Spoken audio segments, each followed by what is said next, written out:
Ang ganda ng view, oh. Ang ganda ng view. Ang gandang utos, oh.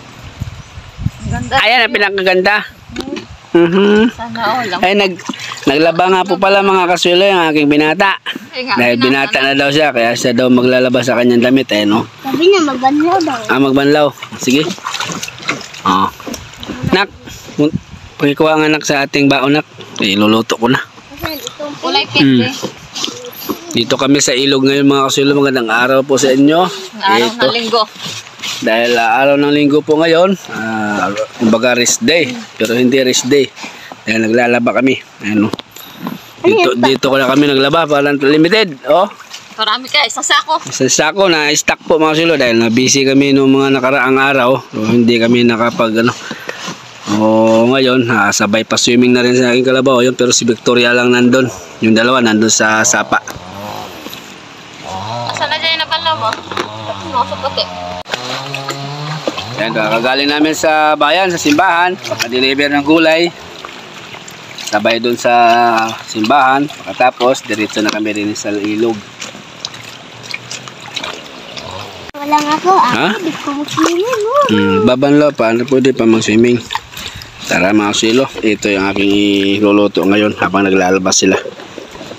Yun o. Ayun o, adobo. Minarinit ni Mrs. yung manok. Pangit ng aking kuko mga silo. Kuko puro Alata talaga pag sa bukid. wala na, hindi na nagkaroon ng time na makapaglinis. Wala, laging nasa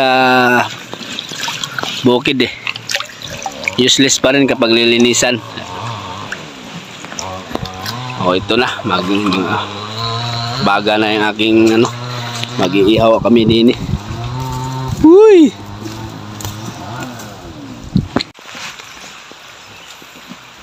Okay na to. Init. Wala ka po balere. Uy, kinaboy lang kami dito mga silo. Hindi kami nakapagdala ng ihawan, kaya yan. Rekta.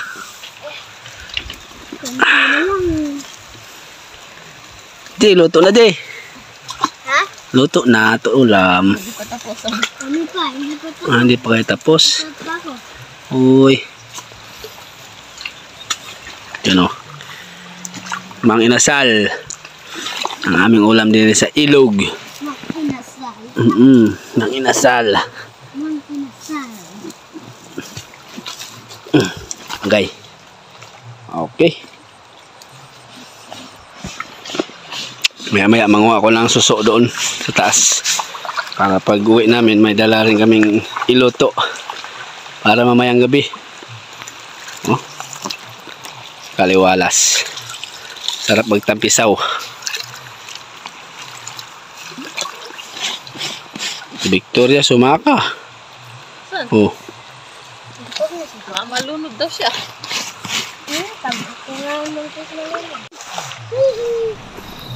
Sulit ang tubig. Ha? Sulit ang tubig. Sulit ang tubig. Pwede ka mag-ano. Tara, saka ka na Ken. Manganta na. Okay, magugas lang ako. Okay. Kain na po kami mga silo dahil tanghali na. Sandok na darling. Ano simpleng ulam. Ulam. Lagay mo na ang ating ulam dyan sa gitna para mag-body fight na tayo. Ito. Ma, Lagay mo dyan. ito. Bus ko. Bus kalami. Yes, kalami. Kain po tayo mga silo dito sa tabing ilog. Sarap mag-banding-banding dito. Kanya man. Naglala.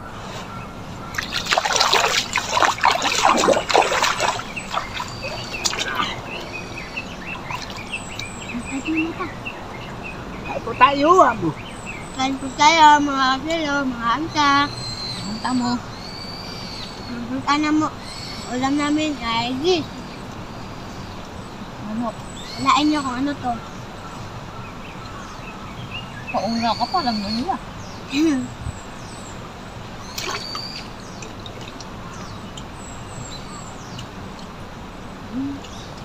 Magbadakal ko na sa kanya.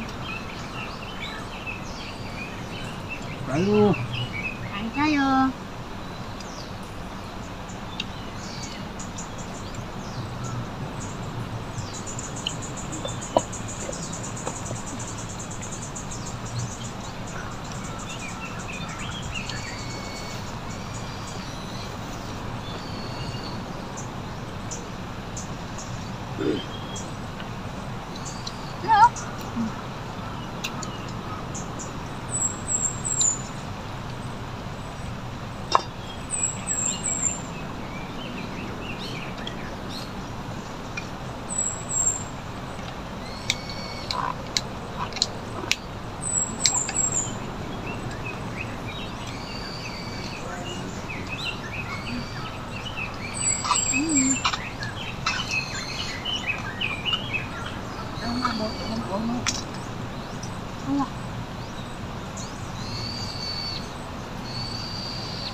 Nasak ka.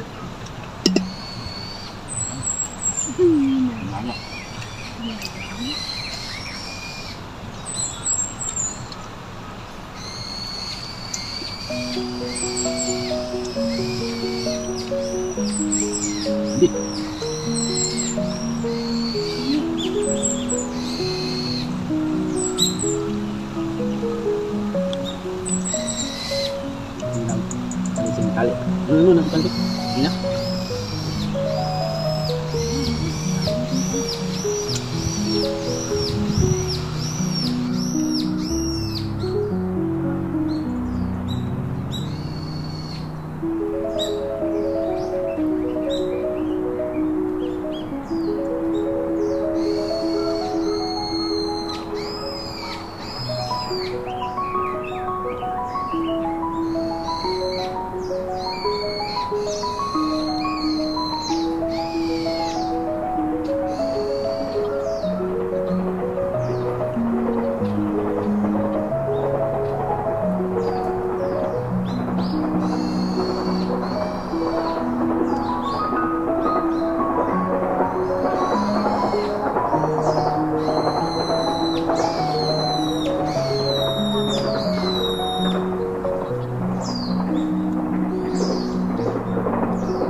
Nagwagi si CJ, oh.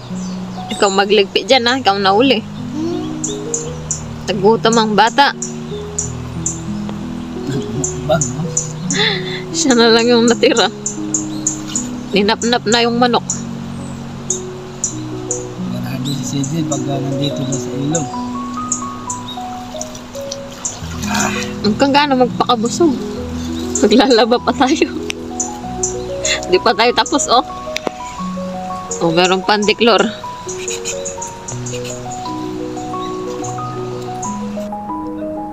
Ano ba?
Oh, hi!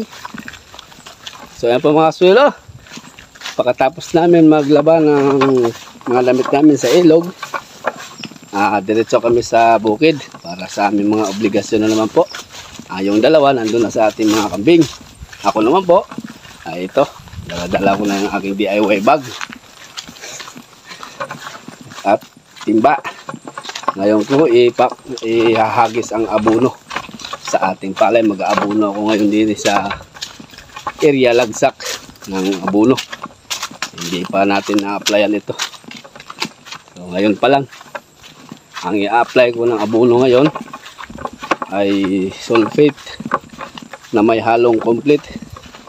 Pinaghalo ko sila, sulfate saka complete. Umulan kahapon, may mga sabaw-sabaw pa niyan. Tama ngayon ihagis. Tara, mag-aabono na tayo din sa palay na akala ko wala na, lugi na. Let's go! Ang ating palay mga sulo.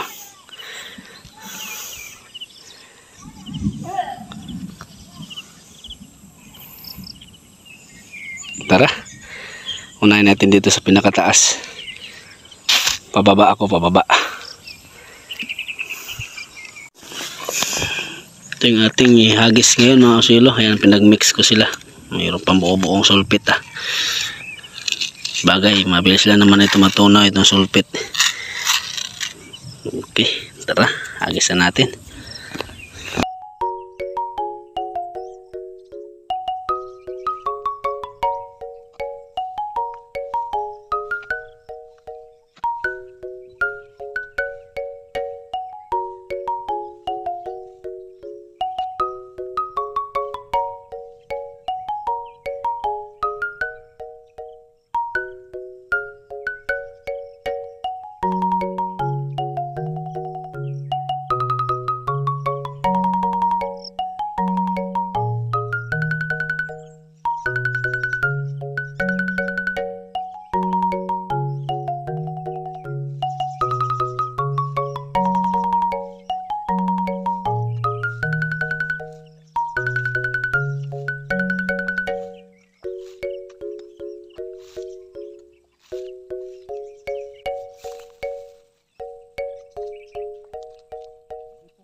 Okay.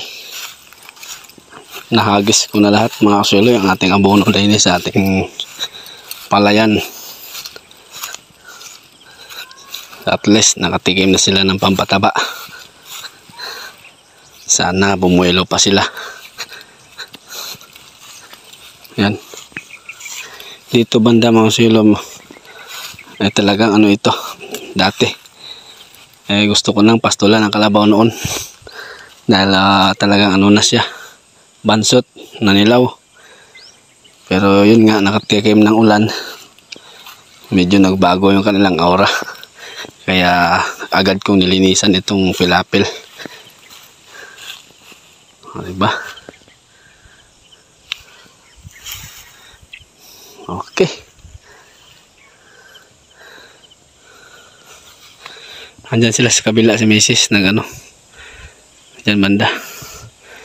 Nagpastol. Silipin muna natin ating mga alagang kambing bago ako magpasakan ng mga kalabaw at magpastol sa mga baka. Si CJ bantay sa lakay. Si Mrs. nasa na? Soy? Soy? Nandun siya. Sila ang nagbantay. Naiwan yung iba. Yan, isa lang sumama. Chikiting. Ayaw sumama yung iba. Sige. Sila Anong baon natin dyan? Painom muna akong tubig. Ay.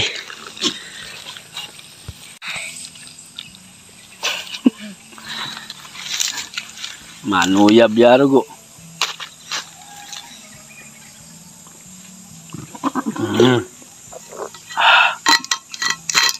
Napagod si daw sa kakaswimming niya. Yan nanangitim siya. Ayan, shout out nga po pala kang Sir Kaaro. Ayan yung kambing mo po dito ay naaktuhan ko po kahapon. Naaktuhan namin 3 na nasampahan uli. Yung nanganak dun sa gubat. So nasampahan siya uli ni Toro. Siguro sa susunod niyan ang sasampa na sa kanila si Dapol na. Si Pure Anglo Nubian na si Dapol. Ngayon hindi pa kasi hindi pa siya o kumbaga naglandi ba. Medyo pa. Bata pa siya. So habang bata pa siya si Toro muna. Habang dume-develop din si si Buang. Bali 2 breeder ang ating i-mix dito. Yan kapag nangasta na yung si Dapol at saka si Buang, si Toro, pagpahingahin na natin. Meron tayong kapalit. Ayun, si Mrs. lumabas sa gubat. Ano naman sila, nakabota naman silang 2 mga suelo. Yan, nakabota din yung isa. So ganyan lang aming activity, routine, araw-araw. Si Toro merong gustong sampahan, ayun sige, sampa ka ng sampa kasi malapit ka nang magpahinga. Kasi si Dapol, pag umpisa na yan mangasta, papahingahin ko na yung Toro na yon para matigil na yung breed niya, para upgrade na ng aming mga kambing. Mas lalong lalaki ba? Kasi may Pure Anglo na nakakasta, tapos meron pang Buang. Bower na Anglo mix. Okay, meron tayong 2 dyan, 2 malapit ang mga anak. Ito, tsaka yung kulay ni Toro.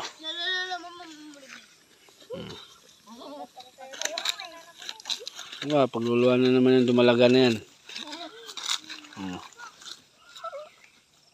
Sinusundan niya. Kahapon nadali yun, yung kay Sir Kaaro. Yan. Tapos yung anak na yun, babae yung anak niya yun, puti. Puro babae mga kambing ni Sir Kaaro dito. Ayan na naman si Toro. Meron naman siyang naispatan na pwedeng masampahan. Ayun! Ayun! Ayun! Pasok! Ayun! Ayan mga sulo, nakasampahan niya yung dumalaga.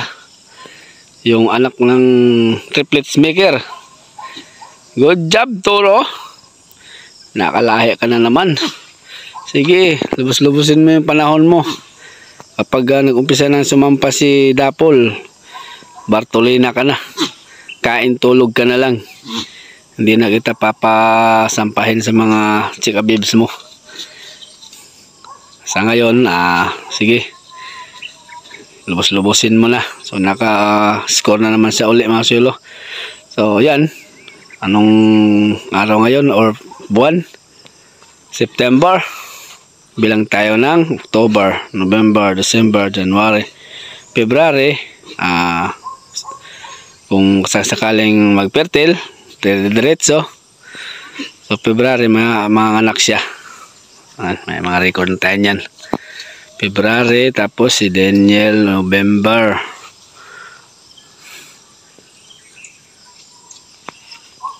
Tapos meron tayong malapit na mga anak dyan. Kung hindi mga anak ngayong buwan, baka October, next month. Dalawa yan. Kung wala tayong mga anak ngayong buwan na September, okay lang. Meron naman dalawa next month kung hindi mga anak sila. Ayan. Pero nung nakaraang buwan, 3 naman ang nanganak. Si Anglo, si triplets, yung isa, yung pula.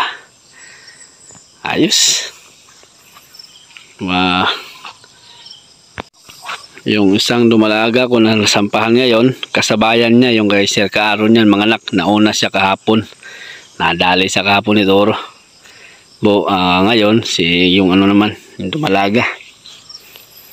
Number 1.